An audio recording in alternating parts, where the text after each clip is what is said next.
What's up, everybody? You're tuned in to Off the Yard. I'm Big Lance, and today we're talking about correctional officers, child predators, how they're one and the same. Let's expose them and let's get into it. And I'm blowing on this backwood. Back road, country strong, ride or die on the road. Papa was a rolling stone, so I made it on my own. Gun toting, pistol smoking, outlaw, kush token, plenty of the southern bells. Had that little heartbroken. I'm a blue collar badass mother.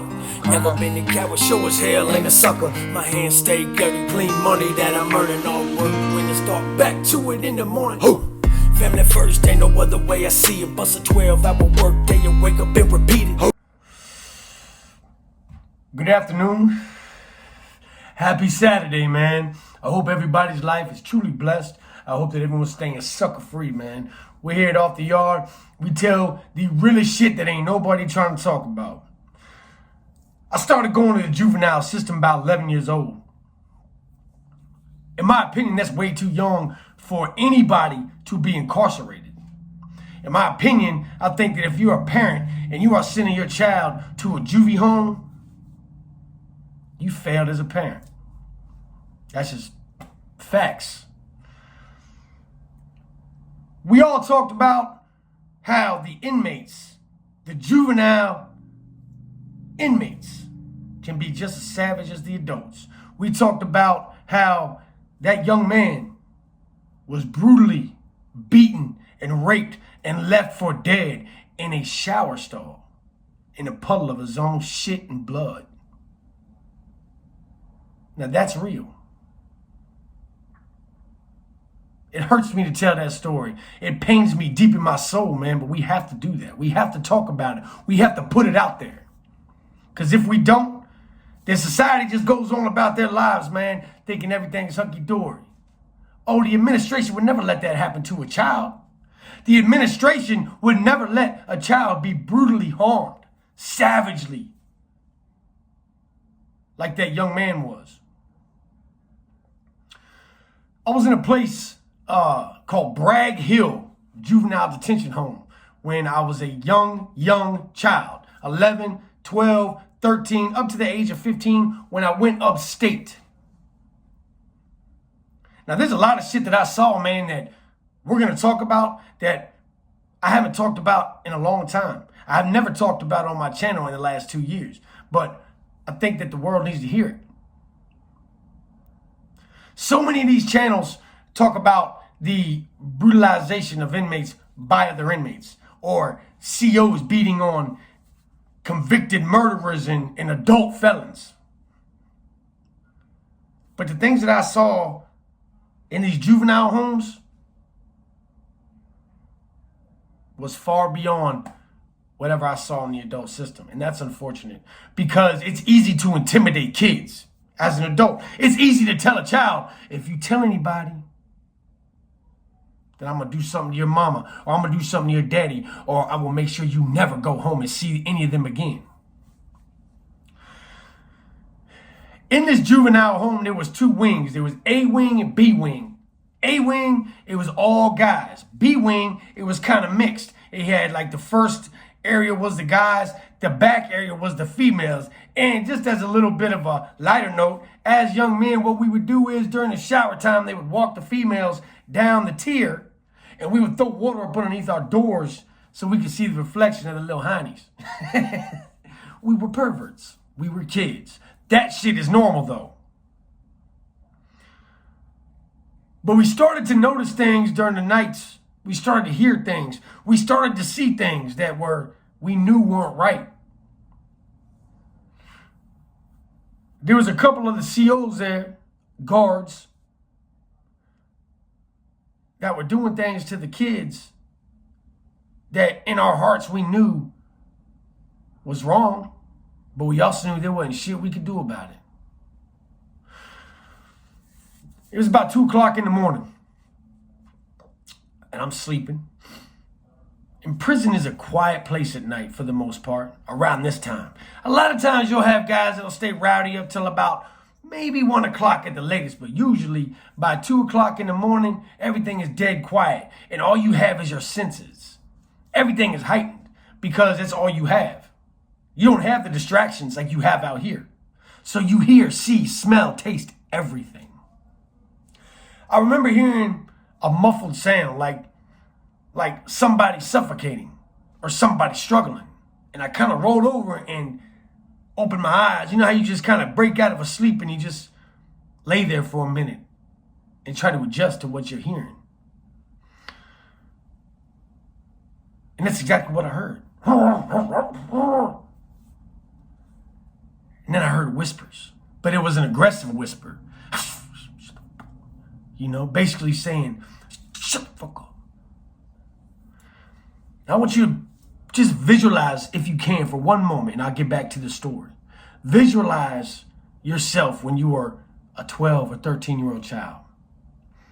Visualize how weak you felt around adults, how you knew they were stronger than you, smarter than you. Now imagine being in an environment where you thought you were safe. The last thing you were worried about was the adults. They were supposed to protect you. But you're laying in bed, you're sleeping, you're a child, you're dreaming of shit kids dream about. And all of a sudden you hear, tink, the keys rattle. You hear the lock pop. You hear the door open. You know it's late. You know there's no reason on earth that door should be opening. You know that whatever's going on, it isn't good. But you also know that no matter what comes through that door, there's nothing you can do to stop it. Self-preservation kicks in. Fear kicks in. Intimidation kicks in. Terror kicks in, I'm sure. And that's the very thing that was happening here.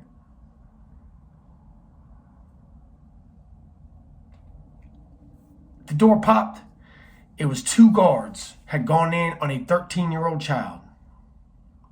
A little girl who was probably in there for running away from home. Parents thought it might do her some good to spend a couple weeks in juvie. Let's teach her a lesson. Oh, she got a lesson. Those men used their adult strength, their adult power, their adult intimidation to push that little girl's face into her pillow and proceed to do things to her that are ungodly.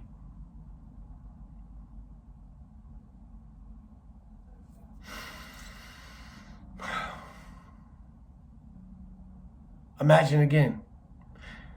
It's cold. It's dark. This isn't home. This isn't your little room. This is a cell with a metal bed and a wool blanket. And now you've got 2 grown men attacking you, trying to rape you, proceeding to rape you. And don't you dare get in my comment box and say, oh, that wouldn't have happened to me. Because it would have. This poor little girl was defenseless. This poor little girl had to lay there. She struggled. I'm sure she fought. And I remember listening. I remember hearing her quietly sob. Uncontrollably sob. Call out for her mom. Call out for her dad. And pray that she was going to live through this experience. I laid there through the whole ordeal, sickened, mad, angry, wishing I was a bigger man, wishing I was strong enough to rip that door off and save her. I didn't know her. But I sure as hell knew that whatever those 2 punks were doing was not right.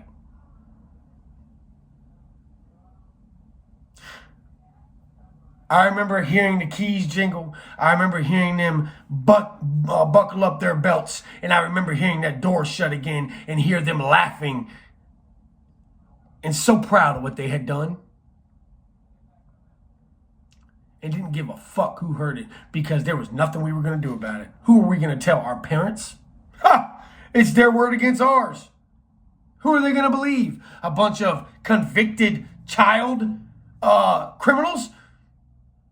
or the administration, the people that were put in charge to protect us, to teach us the right ways to live life. That's their job, right? They're teaching us how to be productive members of society. About 2 weeks go by.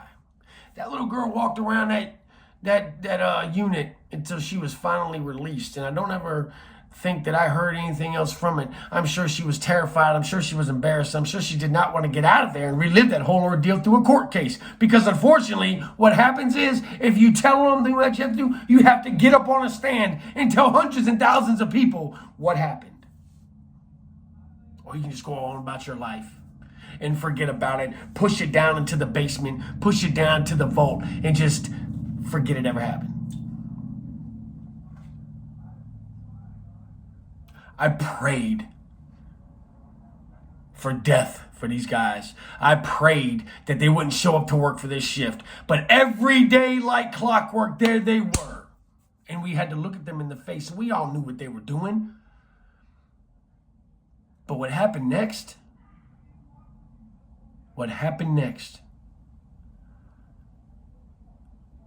I could not be prepared for. It was lockdown, about 9:30 at night. We had all taken our showers. Well, our tier area. They were headed towards the front from the back. They did all the girls and they were coming to the front. As the showers were ending and the people were getting ready for bed, everyone was settling down. We were all going to bed. We were going to sleep. We were tired. It's been a long day. It was the last cell. And there was this young boy that had come in that had been very mouthy. And they used to keep like the lockdown guys, the guys that got in trouble, up at the front. And they would keep them on isolation or lockdown because they couldn't come out into the day room because they were on punishment. And it was Bebop and Rocksteady, the same two guys that had done the horrendous things to that little girl who were working this shift that night. And what they would do is when you would go to take the shower, they would make you raise your arms and they would spray deodorant into your armpit. The old arid spray deodorant. And then you go into your cell and you would sit there as a child in a prison cell with nothing but your thoughts, your dreams, all your hopes and aspirations just getting flushed repeatedly down the toilet because you knew this was the beginning of a long journey that probably wasn't going to end until you were an old man. Because that's the way they made you feel. That's the way they made you think. You ain't never going to be shit. Welcome to the system. It's a revolving door. You'll be back. You'll end up going upstate because we're going to make sure you do. Because Department of Corrections is a business. And guess what? Business is booming. Because of stupid-ass parents who send their kids to these hellholes.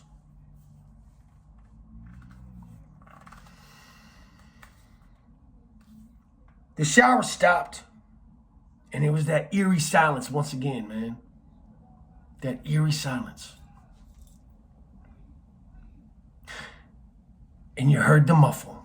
You heard the struggle. You heard the restraining. And you heard the guys, stop resisting. He's resisting. They wanted us to believe that the kid was fighting. The kid wasn't fighting. The kid didn't start that. He was fighting because they attacked him in his cell. They popped the cell, came in behind him, and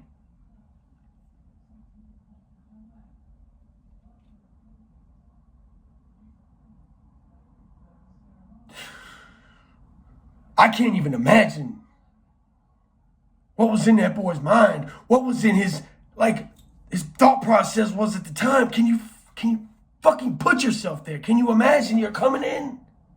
You're 13, 14, I don't know how old he was, but young. And he's grown. Men attack you. And all you have is your underwear in your hand, your stupid towel.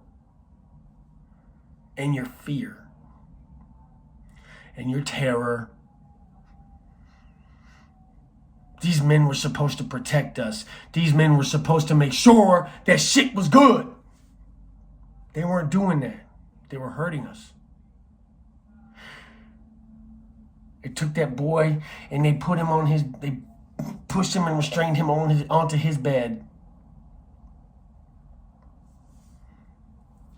We don't even need to get into the details. I don't want to get into the details, man. I'm sorry, I can't.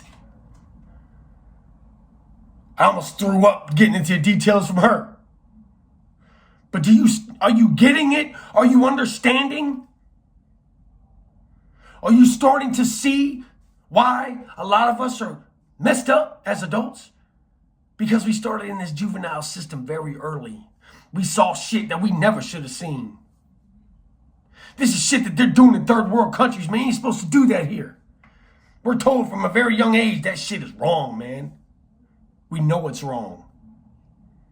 But doing what they would tell us, go ahead and say something. Go ahead and say something, motherfucker, and you'll never get out of here. I'm a 12, 13-year-old kid. I'm believing this motherfucker can keep me in here forever. I already am terrified and miserable. But can you imagine after all that? After all the fear, after all the anger, after all of that shit, what do you think settled into these kids' minds and hearts? Guilt, sadness, pain, depression. What do you think they did with it? They lashed out. Why do you think when they got out of here, they lashed out at adults? Why do you think that when they got out of here, they lashed out at authority figures? Because they were fucking mad. How would you feel?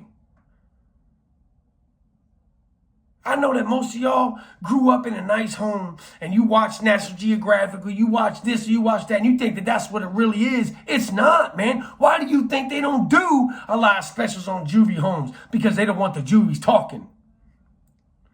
Go around and ask somebody that you know that kind of grew up in the juvenile system and they'll tell you the same shit, man. It was horrible. Horrible.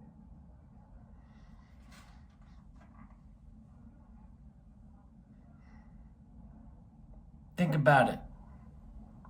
The next time you think in your mind for one split second, maybe my son or daughter needs to go to juvie for a while. Teach them a lesson. They're going to learn lessons, all right, but they're going to learn the wrong lessons. They're going to learn lessons that are going to fuck them up for the rest of their goddamn life. Just like it did me. I'm 43 years old, and I still to this day wake up in sweats. Sometimes tears. I have fucking night terrors. I sleep for 2 hours a night. I have PTSD. Loud noises make me want to flip out. People walking too close to me make me want to kill them. Why do you think that is? You think it was a choice? Do you think I wanted to be fucked up? Do you think that I wake up every day like, God, I'm so happy I'm fucked up? This is exactly what I wanted. Let's go. I know that everybody looks at us on these prison channels and you laugh. And a lot of y'all like to clown us. And a lot of y'all think that we're doing this for money or clout. I don't want to ever see somebody else go through the shit and see the shit and experience the shit that I did and people like me did. I'm doing these videos now because I need y'all to start understanding the reasons behind why we grew up in the system the way we did. Why when we got out, we were fucked up. Why when we got out, we couldn't seem to adjust. Well, gosh, he was locked up for 6 months. I think he would have learned a lesson. Why is he so angry? I don't know. Maybe because little Johnny from down the block at 14 years old is getting his asshole reamed out by the guards next door to me. And there wasn't shit I could do about it. Do you know how small and frail and weak you feel as a man when you hear that shit and there's nothing you can do? Do you not think that every guy on that tier that night, that little girl was getting what happened to her? You don't think that every single one of us, just like every single one of you, wanted to go down there and just let it all out and help her? Of course we did, but we couldn't. We were locked in a cage like dogs. Helpless, hopeless, terrified. What the fuck is going on? Where's the help? Where's the people? Where's the boss?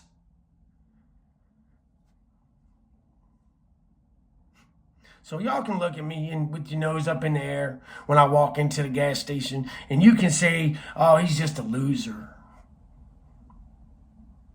It's a fucking loser. And maybe I am. But I will spend the rest of my life trying my hardest to make sure